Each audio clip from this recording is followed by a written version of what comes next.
अगर आपको भी बार बार स्किन ड्राई रहना, पेट में अफारा होना, कब्ज रहना या ओवर थिंकिंग करना, किसी भी काम में मन ना लगना, ये सब समस्याएं हो रही हैं, तो आपकी प्रकृति वातज हो सकती है। तो आइए आज जानते हैं कि वात प्रकृति वाले लोगों को किस तरह का डाइट और किस तरह का लाइफस्टाइल फॉलो करना चाहिए ताकि इन सब प्रॉब्लम्स को रूट कॉज से ही खत्म किया जा सके। नमस्कार, मैं डॉक्टर प्रियंका आप सबका अपने चैनल में स्वागत करती हूँ।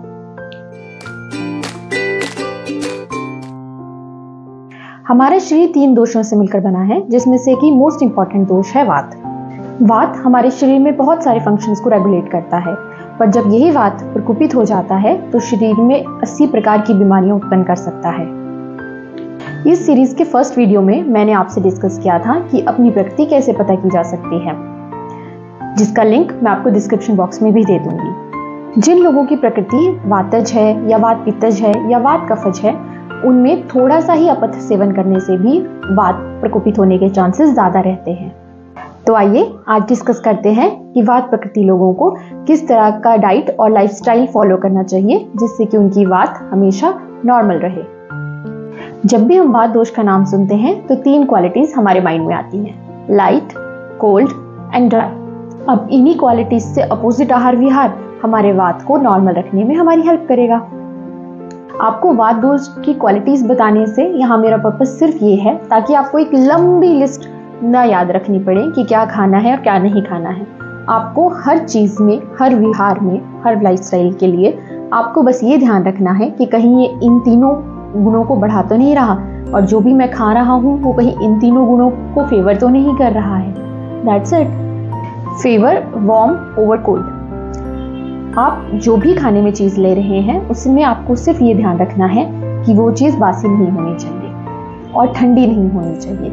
अपनी डाइट में इलायची, मेथी या अजवाइन ऐसी उष्ण तासीर की चीजों को ऐड करें ताकि आपकी वात को नॉर्मलाइज रखें। इसके साथ ही ये ध्यान रखें कि कार्बोनेटेड ड्रिंक्स या फ्रिज से निकली हुई कोई भी चीज आप ना सेवन करें।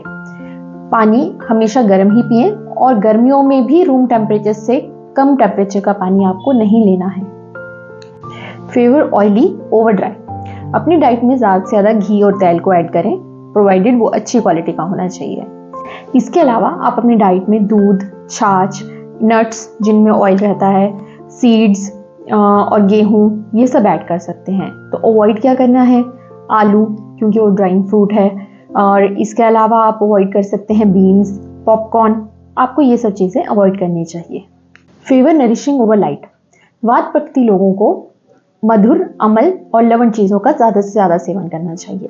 कार्बोनेटेड ड्रिंक्स या प्रिजर्वेटिव्स वाले चीजें, ये सब चीजें उन्हें अवॉइड करनी चाहिए।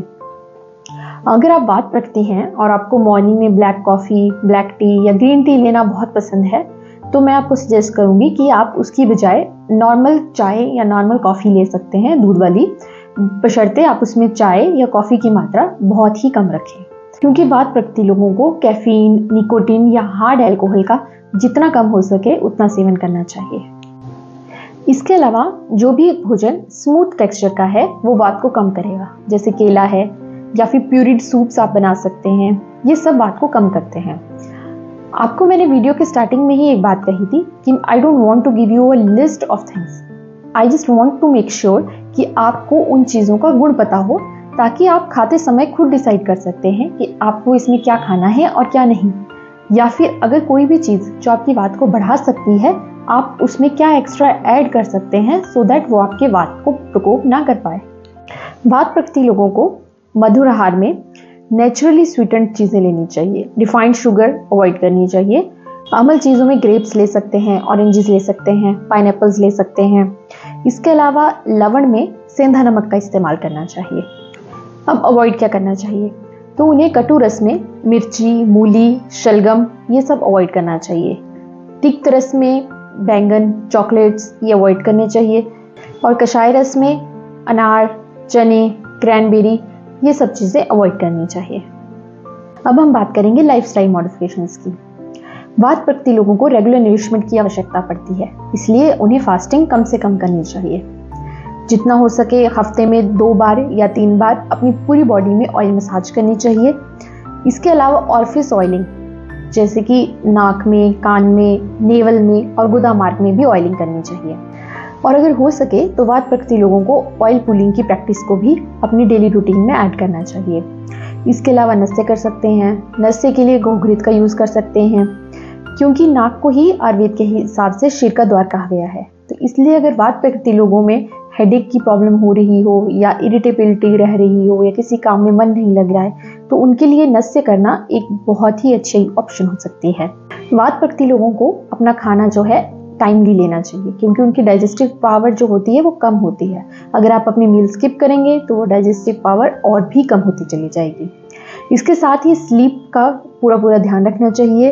वात प्रकृति लोगों को मिनिमम 7 to 8 आवर्स की स्लीप मस्ट लेनी चाहिए। दोष बैलेंसिंग डाइट को या लाइफस्टाइल को सक्सेसफुली फॉलो करने के लिए आपको क्या करना चाहिए और क्या नहीं करना चाहिए कि बहुत सेट रूल्स पे ज़्यादा उलझने की आवश्यकता नहीं है। एक जनरल पैटर्न को समझिए और उसी को फॉलो कीजिए, वो आपके लिए ज़्यादा हेल्पफुल हो सकता है। ये दोष बैलेंसिंग डाइट और लाइफस्टाइल एब्सोल्यूट डूज और डोंट्स की लिस्ट नहीं है। ये एक रेगुलर प्रैक्टिस है जिसे आपको अपनी डेली रिजीम में ऐड करना है। छोटे छोटे स्टेप्स के साथ अपनी आयुर्वेदिक जर्नी को स्टार्ट करना है।